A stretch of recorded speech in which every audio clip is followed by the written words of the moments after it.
Magandang gabi sa inyong lahat mga kababayan, lalo na sa mga nasa abroad, mga OFWs na nagpapapawis para sa pamilya habang iniisip ang kinabukasan ng bayan. Ako nga pala si Lan ng hashtag Walk with Lan. At ngayong gabi pag-uusapan natin ang pinakamainit na issue, ang si Antonio, dating Justice, Senior Justice Supreme Court, Antonio Carpio, na duwag ba sa hamon ni Senador Rodante Marcoleta.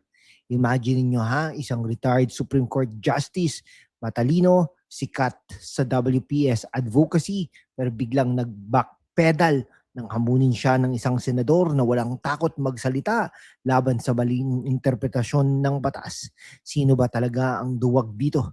Tara, i-breakdown natin fact by fact. Walang kinikilingan pero truth hurts, lalo na sa mga elitista. Una, ano ba talaga ang simula? Si Senador Marcoleta bilang isang mabuting abogado at patriota, binatikos ang 2011 SC decision na isinulat ni Carpio sa Magallona versus Ermita. Ito yung RA 9522 Archipelagic Baselines Law. Sabi ni Marcoleta, binawasan daw ito ng internal waters natin ang halos 242,000 square nautical miles. Parang binigay sa dayuhan ang parte ng ating karagatan. Carpio, nagalit sinabi niya basic law daw, treason only in wartime, Article 114 RPC. Even first year law students know this. Sabi niya, no? Pero wait, sino ba talaga nagkamali? Si Marcoleta ba o yung nagbigay ng legal cover sa paglimit ng ating claim? Witty point kung first year lang, bakit hindi niya naintindihan ang mas malalim na implikasyon sa sovereignty? Parang profesor na mayabang pero takot sa real debate. Ngayon, let's get critical. Si Antonio Carpio, oo, matalino siya, pero sa WPS issue, parang may selective memory. Siya ang nag-lead sa push ng Arbitral Award 2016, pero bakit sa 2011 ruling niya, parang tinanggap ng archipelagic waters na lang ang status. Ito yung nagbigay ng excuse sa China na magsabi wala ng full EEZ sa loob ng baselines. Ang RA 9522 upheld Carpio's ponensya, converted vast internal waters to archipelagic, meaning less absolute control. Para sa mga kabataan, imagine niyo yung bakuran mo sa probinsya, biglang ginawang public park, sinong may karapatang magpaalam? China? At yung treason threat, Marcoleta sinabi i-pronounce yung guilty already, hindi kasuhan pa dahil obvious na raw ang betrayal ng teritoryo. Carpio laugh it off. Pero bakit hindi niya harapin sa korte o sa open debate agad? Naduwag ba dahil alam niyang mali ang dating ruling niya sa mata ng marami?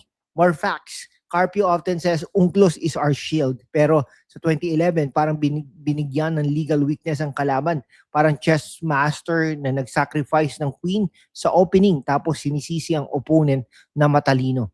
Flip side, bakit dapat suportahan si Senador Rodante Marcoleta? Dahil siya yung may tapang sabihin, hindi natin isusuko ang Pilipinas, hindi siya natatakot magsalita laban sa powerful figures. Siya yung nagsabi, even grade 1 pupil knows you can't give away territory. Simple pero malakas at nang mag-offer ang Philippine Bar Association ng moderated debate, tinanggap niya agad, friendly man o hindi. Si Carpio sumagot pero may conditions tapos biglang issue sa format. Parang yes but hanggang sa mag-fade out. Marcoleta fights for full sovereignty, no compromise sa West Philippine Sea. Para sa mga OFWs, kapag nawala ang WPS, paano ang fishing grounds? Paano ang resources na pwede maging trabaho sa Pilipinas? Si Marcoleta gets it, hindi legal jargon. Hindi lang legal jargon na ngate kung buhay ang ordinaryong Pilipino. Mga kababayan sa mundo kung saan ang kasinungalingan ay nangingibabaw, ang katotohanan ng unang sinisikil. Pero kasama kayo magpapatuloy tayo sa laban, walang takot, walang kinikilingan at laging handa para sa bayan. Sumali na sa aking YouTube channel membership sa hashtag #WalkWithLan at tulungan natin ang channel na maabot ang 100,000 subscribers. Ang inyong suporta ang susi sa kalayaan natin para ipagpatuloy ang pagbabalita ng katotohanan. Salamat at kita-kits sa laban. Kung magdidebate talaga, panalo si Marcoleta mga kaibigan. Dahil sa grounded sa katotohanan ng bayan, hindi sa ivory tower. Youth, OFWs, huwag kayo magpadala sa export na takot harapin ang hamon. Suportahan ng mga leader na tulad ni Marcoleta, walang duwag, puro tapang para sa Pilipinas, mga kaibigan. Mga kababayan, exciting update, no? As of ngayong February 17, 2026, fresh pa yung balita, tinanggap na ni Senador Rodante Marcoleta ang offer ng Philippine Bar Association na mag-host ng formal, friendly debate sa West Philippine Sea. Si dating Justice Carpio, sumagot din siya ng yes, pero may conditions daw. Limited na 2 issues lang. Kung may legal existence ba ang West Philippine Sea at kung part ba ng WPS ang Kalayaan Island Group. Ano yan? Parang naghahamon ka ng basketball tapos sinabi ng kalaban, sige, pero foul lang sa left side ng court ha? Bakit limited? Dahil alam niya kapag open topic, full discussion sa 2011 ruling niya sa Magallona case sa baselines na binawasan daw ng internal waters natin ng mahigit 200,000 square nautical miles, baka ma-expose ang mga legal loopholes na ginamit ng China para magmalaki sa Scarborough at Spratlys Island. No? Si Marcoleta, mga kaibigan, straightforward, walang limitations o open topic sa WPS dahil complex yan ha. Hindi pwedeng i-slice lang. Walang takot, walang palusot. Ito yung leadership na kailangan natin, hindi yung expert na matalino sa libro, pero pagdating sa harap-harapan, may fine print. Para sa mga kabataan dyan na nag-aaral ng political science o international law, ito ang tunay na test ng credibility. Hindi sa Twitter threads o interviews, kundi sa live, moderated debate kung saan walang edit, walang script. At para sa mga OFWs natin na nanonood habang pahinga sa construction site o domestic work abroad, isipin nyo ito kapag nanalo ang narrative ni Marcoleta na hindi natin isusuko ang karagatan natin sa pamamagitan ng technical rulings, mas malakas ang ating claims sa resources, isda, oil, gas, yung remittances nyo mas maproprotektahan ang future jobs sa Pilipinas kapag may sovereignty tayo. Hindi yung bibigyan ng excuse ang China na mag-drill sa EEZ dahil limited lang ang diskusyon, mga kaibigan. Okay, fact check ulit. Si Senador Marcoleta, paulit-ulit na sinasabi, even grade 1 pupils knows you can give away territory. Simple pero matapang. Si Carpio nagre-rely sa technicalities tulad ng treason only in wartime. Tama yan sa RPC, pero yung point ni Marcoleta ay symbolic. Yung 2011 decision parang nagbigay ng legal cover sa pag-urong ng ating claim. Hindi literal na treason case pero betrayal ng public trust. At ang sinabi ni Marcoleta na I pronounce you guilty already. Boom, no? Psychological win yan, mga kaibigan.